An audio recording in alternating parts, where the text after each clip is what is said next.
मेरे बेटे की शादी मैंने बहुत मुश्किल से की थी। वो एक लड़की से प्यार करता था, लेकिन मैं नहीं चाहती थी कि उसकी शादी उसी लड़की से हो।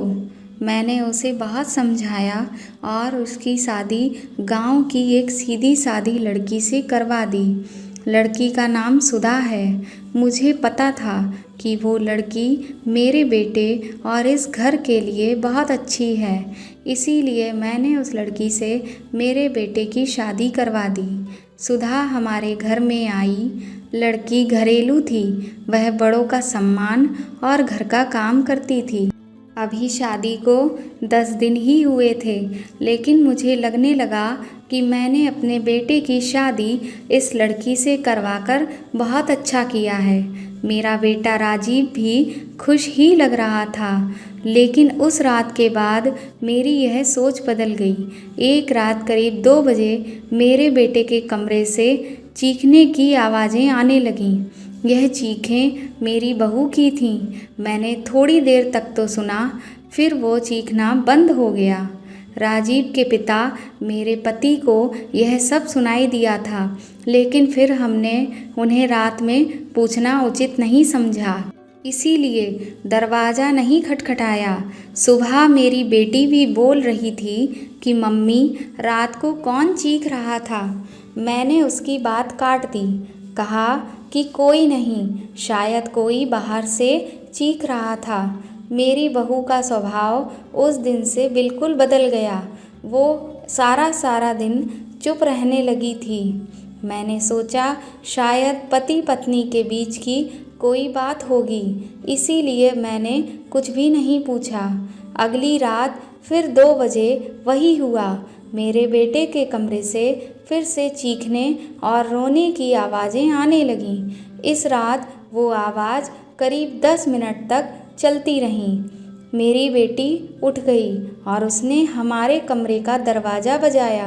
मैंने दरवाज़ा खोला, देखा तो वो बहुत डरी हुई थी। मेरी बेटी बोली, मम्मी, यह सब क्या है? भाभी रोज़ रात को रोती और चीखती क्यों हैं? आखिर क्या होता है? कमरे के अंदर चलो, अभी दरवाज़ा खुलवाते हैं। मैं दरवाजे के पास जाने लगी तो मेरे पति ने मुझे रोक लिया। कहा कि रुको, अभी बात मत करो, कल सुबह दोनों से बात करते हैं। उस रात को मेरा सोना बहुत मुश्किल हो गया था। सुबह मेरी बहू जल्दी उठकर घर के काम में लग गई। मैं सुबह अपने बेटे के कमरे में गई। मैंने उससे पूछा, क्या बात है? रात को बहू रोती क्यों है? चीखने चिल्लाने की आवाज़ें क्यों आती हैं? उसका चेहरा पूरी तरह से उतरा हुआ था। वह बोला, कुछ नहीं। उसकी बातों से और आँखों से साफ दिखाई दे रहा था कि वो कुछ छिपा रहा है। उन्होंने भी उससे पूछा, लेकिन वो कुछ नहीं बोलकर घर से बाहर चला गया। मैंने मेरी बहू से पूछा, वो कुछ काम कर रही थी। उसको देखकर ही ऐसा लग रहा था कि जैसे रात में वह ठीक से सोई नहीं है। आंखें साफ बता रही थीं। मैंने उससे पूछा, क्या हुआ? तुम रात को रो क्यों रही थीं? वो बोली, रो रही थी? कब? नहीं, मैं तो सो रही थी और मुझे तो कोई भी आवाज़ नहीं आई। आप क्या बात कर रही हैं मम्मी जी? उस कमरे में ऐसा क्या हो रहा था? यह बात या तो मेरी बहू जानती थी या फिर इस बारे में मेरा बेटा जानता था, लेकिन दोनों ही कुछ नहीं बता रहे थे। पर दोनों के चेहरे से साफ पता चल रहा था कि कुछ तो है जो यह दोनों छिपा रहे हैं, लेकिन आखिर ऐसा क्या है? अब जब भी रात आती मुझे नींद ही नहीं आती, क्योंकि आधी रात को फिर से वही होता। बहू जोर से चीखती और रोती। मेरे मन में कई सवाल थे कि आखिर ये क्या हो रहा है उस कमरे में। फिर एक रात करीब 2 बजे मेरे घर में वो हुआ जो मैंने कभी सोचा भी नहीं था।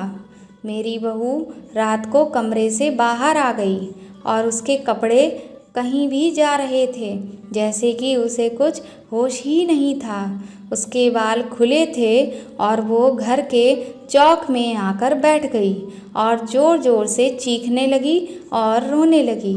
हम सभी घर वाले बाहर आ गए। मेरा बेटा भी कमरे से डरा हुआ बाहर आया। बहू की ऐसी हालत देखकर हम सब भी बहुत डर गए थे। मैंने मेरे बेटे से पूछा कि आखिर यह सब क्या है। वो बोला, बस माँ देख लो, यह रोज़ रात 2 बजे ऐसे ही किया करती है। अब मैं आप लोगों को क्या बताता।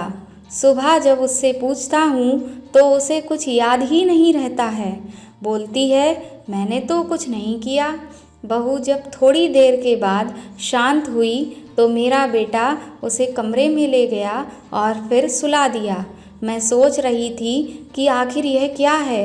मैंने मेरे बेटे को कहा कि तुम उसे उसके घर छोड़ आना सुबह, मैं उसकी माँ से बात करूँगी। सुबह होते ही मेरा बेटा उसे कुछ बहाना करके उसके घर पर छोड़ आया। मैंने उसकी माँ से बात की। उसकी माँ ने कहा कि यह आप क्या बोल रहे हैं, मेरी बेटी तो बिल्कुल भी ऐसा नहीं करती है। मैंने तो जो सोचकर राजीव की शादी उससे की थी वैसा हो ही नहीं सका। बहू को उसके घर पर छोड़े हुए अब करीब 20 दिन हो गए थे। इस दौरान उसके घर से फ़ोन आता रहता था, लेकिन मैं टालती रही। मेरा बेटा भी कह रहा था कि मेरे वो दिन कैसे निकले हैं ये मैं ही जानता हूँ। मैं उसे वापस नहीं ला सकता। कहीं अगर उसने मेरी जान ले ली तो क्या करोगी।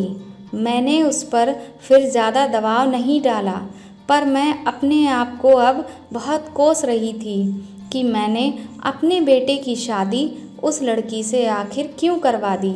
अब मेरे घर में कोई नहीं चाहता था कि वो लड़की इस घर में वापस आए। इन्हीं सब बातों में 3 महीने निकल गए।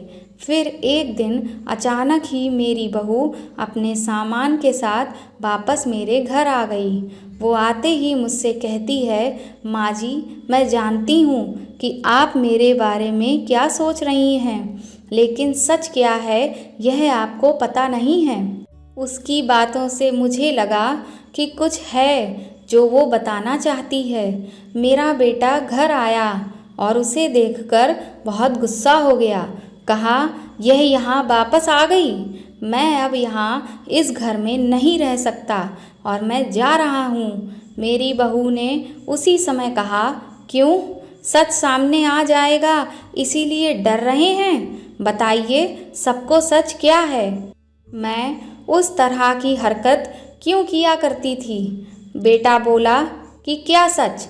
सच यह है कि तुम एक पागल औरत हो और रोज रात उस तरह से आवाज़ें करती थीं। बहू बोली, माँ जी, आज अगर सबसे ज़्यादा दुखी और परेशान हैं तो वो और कोई नहीं, मैं हूँ। मैंने अपने पति की बात मानी और मैंने उन पर विश्वास किया।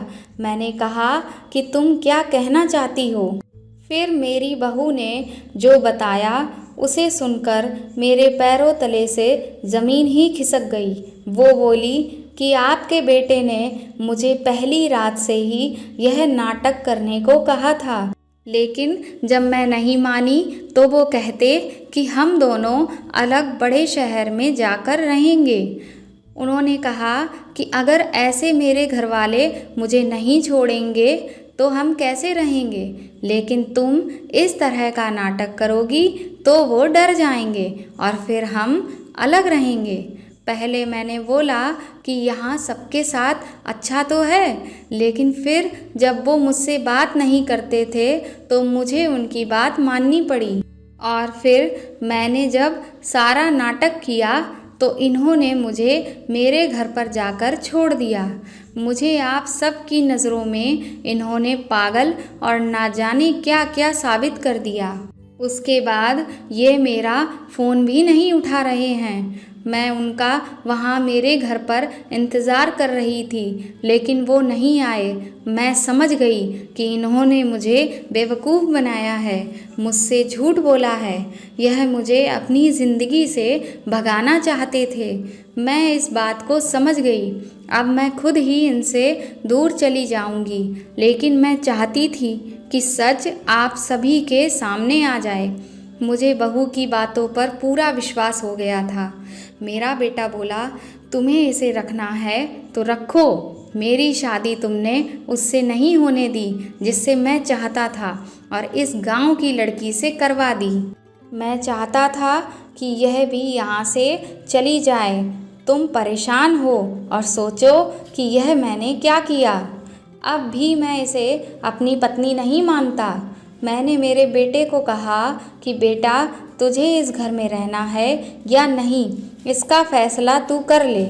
मेरी बहू इस घर में ही रहेगी, और जो इसे इसका हक और इज्जत नहीं देगा वो इस घर में नहीं रह सकता। तू इस तरह की साजिश कर सकता है, वो भी सिर्फ अपनी माँ से बदला लेने के लिए। एक भोली लड़की को कुछ भी करने को कह सकता है। पर बेटा, जरा तू सोच, तूने इसे जो करने को कहा इसने किया। ना तो इसने अपने बारे में और ना ही किसी और के बारे में कुछ भी इसने सोचा, सिर्फ तेरा सोचा। सोच, ऐसी पत्नी तुझे कहाँ मिलेगी।